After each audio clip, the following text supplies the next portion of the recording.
If you raise or buy bacon in bulk, keeping it fresh and easy to use is a game changer. In this video today, we're going to show you the simple way to freeze bacon so you can just grab just what you need.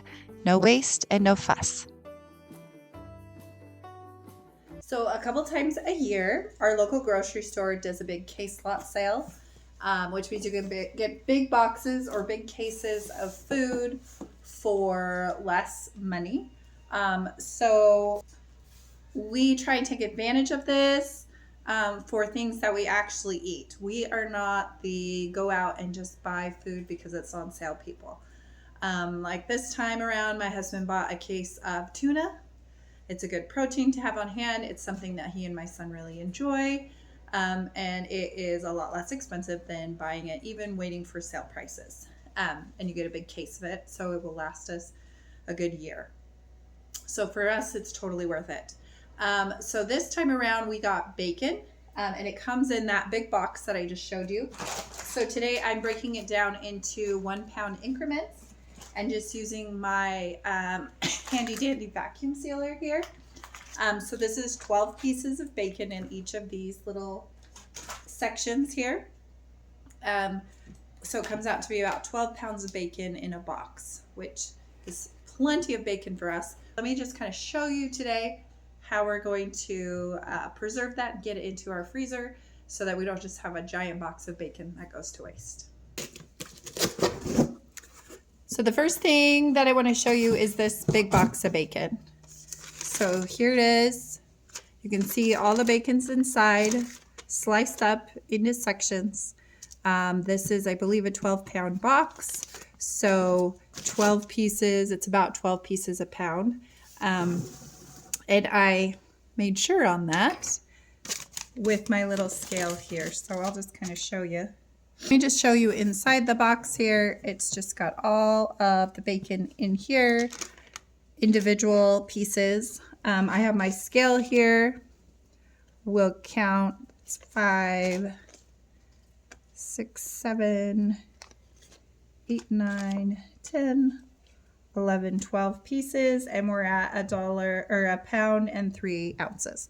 So we paid about $3 a pound for this box.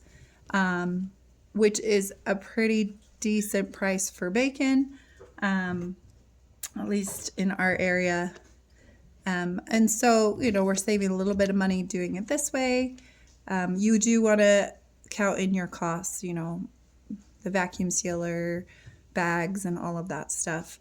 You could just like saran wrap this. I mean, there's lots of different things you could do. But for us, we eat a lot of bacon. So this is a way to save a little bit of money. And then have it on our shelf for long term.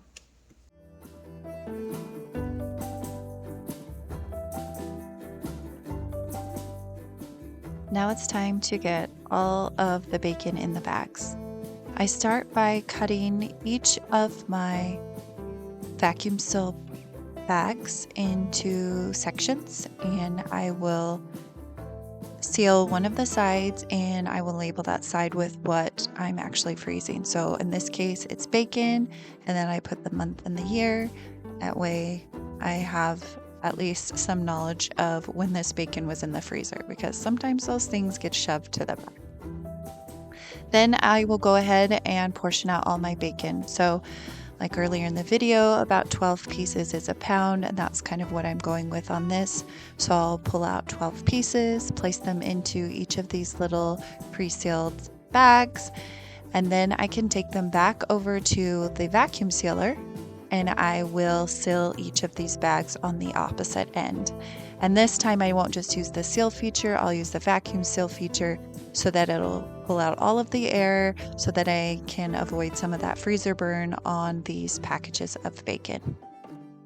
And each of these small packages will fit. You can see here I kind of have a little basket, and I can put them right into my freezer in that basket, and I always know where the bacon is, and I can just thaw it when I need it.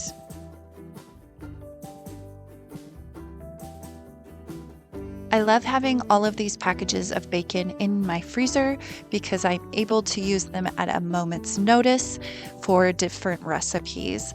We eat a lot of yummy warm breakfasts during the winter months, and bacon is a high priority on those. But another recipe that we really love goes with its counterpart, which is beef, and this is called chip beef. And chip beef is made with some of the salted beef that you can find at the grocery store, or if you have some leftover beef that you want to use, you can use it for this as well. But it is one of my kids' favorite meals. It is very inexpensive and it's fun to make. So I start out by making a roux with melted butter and flour. This I just put into my pan and I let it kind of cook a little bit down to get rid of that flour flavor. And then I'm going to add several cups of milk. Now, depending on how many people I'm feeding, I may need 2 cups of milk. I may need 4 cups of milk just so that I have this gravy. So we're just making the chip beef gravy. Once it comes to a low boil, I'm going to add in my meat. And in this instance, this is just some chip beef that we've had in our freezer. It's actually from the grocery store. So yes, we don't have everything, straight from the butcher. But it is a salted beef, and that's what's going to really give this gravy a lot of flavor. But I add a lot of pepper and just a little bit of salt. The pepper is really what makes this gravy delicious. I also will crack and make fresh fried eggs with this recipe, along with toast. And my toast will just vary depending on what I have in my kitchen at the time. Sometimes it's fresh bread, sometimes it's bagels, sometimes it's English muffins, sometimes it is leftover biscuits. So it just kind of depends with the chip beef. My children prefer it with the toast, but sometimes they just get what they get. And then when everything is cooked up and still warm, I will take my toast and I will actually cut it. Now, as an adult, I personally like the whole piece of toast, but I found with my children, it's easier actually to break it up into pieces. For this one, I'm just breaking it into 2 pieces, and then I scoop on a hearty portion of gravy and then place an egg over the top. And this is the perfect winter breakfast that gives you lots of energy to working on the homestead and has so much flavor. Homestead life is all about the good food, less waste, and a simple way to make our mornings easier. We hope you enjoyed this recipe and this video. We'll see you in the next one.